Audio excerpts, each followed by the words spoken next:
राधे राधे गुरुजी। जी गुरुजी आज मेरा हाथ कट गया तो कोई पहचान नहीं रहा, रिश्तेदार और कोई भी नहीं पहचान रहा है। पर्दा क्या हो गया आपका? ये विकलांग हो गया, हाथ कट गया मशीन में गुरुजी, काम कर रहे थे। तो अब कोई आपको क्यों नहीं पहचान रहा है? पहचानने से इनकार कर रहा है, कोई मान सम्मान नहीं देता है। तो आपका शादी होगी, विवाह? हाँ हमारी पत्नी जी इधर ही है। पत्नी अच्छी है? हाँ पत्नी ने तो साथ नहीं छोड़ा। कुछ बोल रही है, बताया ना चाहते कुछ। आपके पत्नी ने तो आपका साथ नहीं छोड़ा? नहीं, हमारी पत्नी साथ देती है। और आपके माता पिता? माता पिता साथ नहीं देते। क्यों क्यों नहीं देते माँ बाप साथ? मेरी पत्नी जी। राधे राधे गुरुजी। जी ये कहते हैं कि मेरे माता पिता नहीं साथ देते। मैं तो ये नहीं कहती हूँ कि माता जी पिताजी साथ नहीं देते। अगर आज साथ नहीं देते तो उनके साथ नहीं होते, क्योंकि यह हर एक छोटी छोटी बात उनसे बताते हैं, शेयर करते हैं। तो कैसे इनके साथ नहीं है इनकी माता पिताजी? सही है, साथ है, सही है। आप साथ हैं, ये सबसे अच्छी बात है। पति का साथ जगत छोड़ दे, पर पत्नी साथ है तो सब साथ है। मैं तो ये कहती हूँ माता पिता इनके साथ हैं। मगर आज मैं एक बात कहना चाहती हूँ, मगर कहना चाहिए नहीं कहना चाहिए, मगर साथ जरूर हैं, साथ होकर भी साथ नहीं है। ये मैं कहूँगी आपसे, मैं खुलकर पूरी बात नहीं शेयर कर सकती हूँ। ठीक है, कोई बात नहीं, वो साथ दें ना दें अच्छा है, पर आप अपने पति का साथ देते रहिए और पति के काम में हाथ बटाइए और मन लगा के सुखी रहिए दोनों कुल मिला के। माँ बाप का तो देखो साथ, संसार स्वार्थी ही है। माँ बाप तो ठीक है, जितना साथ दे दी उतना बहुत है। जी सर। साथ भगवान का चाहिए, उम्मीद भगवान से करना चाहिए।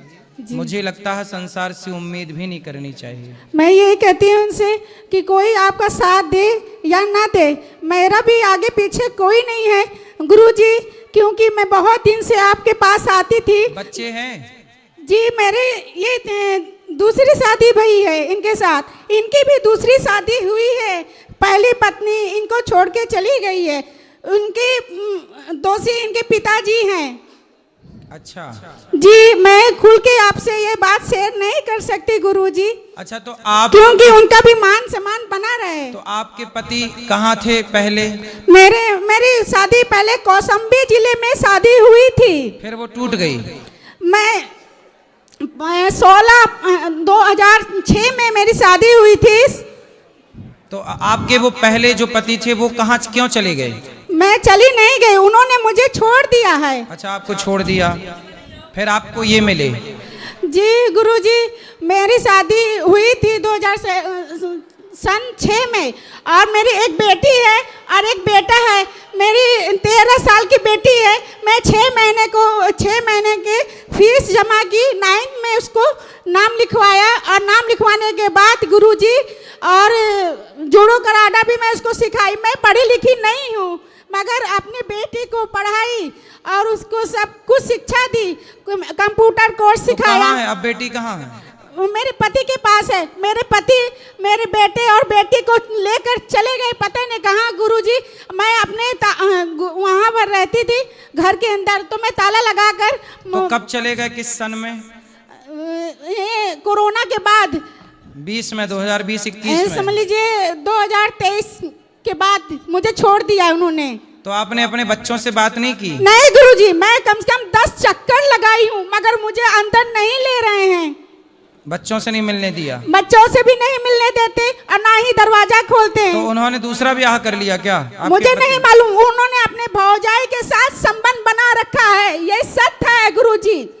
क्योंकि मैं जब से वहाँ जाती हूँ तो बस यही कि बस उनका शुरू से भौजाई का ही अफेयर था सर। सही है, कोई भी घर बिगड़ेगा तो याद रखिएगा, या स्त्री का किसी के साथ चक्कर होगा या पुरुष का किसी के साथ चक्कर। बिना चक्कर के चक्कर में पढ़ ही नहीं सकते लोग, यही है चक्कर सब। और गुरुजी मैंने अपने मेहनत इसी चक्कर में 84 का चक्कर पड़ा रहता है। 84 के चक्कर से लोग निकल नहीं पाते, क्योंकि चक्कर है। अब आप खुश रहो, भगवान का नाम जपो। सुनिए गुरुजी, मैं एक बार और कहना चाहती हूँ, क्योंकि जिस दिन मेरे पति ने निकाला उसके बाद मैं कई बार गई, 10-20 बार। तो ये कहाँ मिल गए आपको?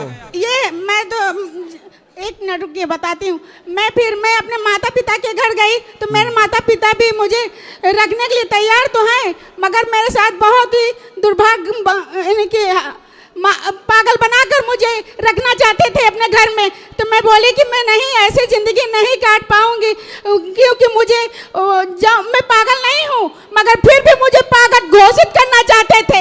इसलिए मैंने इसलिए गुरुजी रुकिए एक मिनट। हाँ हाँ बोलो, आराम से बोलो, कोई दिक्कत नहीं है, बोलो। हाँ, जब आपके माँ बाप आपको पागल साबित करना चाहते थे, फिर ये भैया कहाँ मिल गए आपको? मैं बताती हूँ ना। मैंने हिम्मत करके फिर मैंने कहा कि अब मैं मम्मी पापा के घर नहीं रहूँगी, क्योंकि इसलिए जब मेरी शादी हुई थी तो 2006 में, तो मेरे पति बहुत गरीब थे, गरीब घर से थी। हाँ। मैं जिस दिन पैर रखी, मैंने पापा ने अपने मर्जी से शादी किया था, तो मैंने कहा कि जहाँ मेरे माँ बाप शादी कर देंगे मैं वहीं चली जाऊंगी। तो गुरुजी जब मैं वहाँ उस घर में पैर रखी तो ये कसम खाई कि ईमानदारी से मैं चलूंगी इस घर में, चाहे जैसे मेरे पति रखेंगे मैं उस हाल में रहूंगी। तो आपको अच्छे से रखे चले भी गए, ये वाले कहाँ मिले? ये अयोध्या धाम में मिले। मैं वहाँ पर जब घर छूटा मेरा, तब से मैं चंदन लगाकर अपना जीवन व्यतीत कर रही थी गुरुजी। तो अयोध्या में आप चंदन लगाती थी? जी, मैं यहाँ भी आई थी आपके पास। तो फिर ये वहाँ चंदन लगवाने आए थे? जी नहीं गुरुजी, मैंने कि ये मुझसे पूछे आप कहाँ से हो, तो मैं इनको डांट के भगा दी थी गुरुजी। मगर फिर उसके बाद मैं अपने गुरु, जब से मेरा घर छूटा है तो समझ लीजिए मैं साधु के जैसे रहती थी गुरुजी। चलो फिर इनको चंदन लगाए कि नहीं? चंदन लगाकर उसके बाद मैं जीवन व्यतीत कर रही थी, अपना पेट पाल रही थी, इनकी किसी के आगे हाथ नहीं फैला रही थी। चलिए अच्छा है, तो अयोध्या में भेंट हो गई आपकी। जी, मेहनत करके ही अपना आगे बहुत काम के तलाश में। तो अभी भी चंदन लगाती हो? अब छोड़ दिया जब से इनका साथ पाई तो। चलो अब इनको लगा दी, अब जरूरत नहीं है। राधे राधे गुरुजी। चलो अब खुश रहो दोनों। गुरुजी राधे राधे। राधे राधे।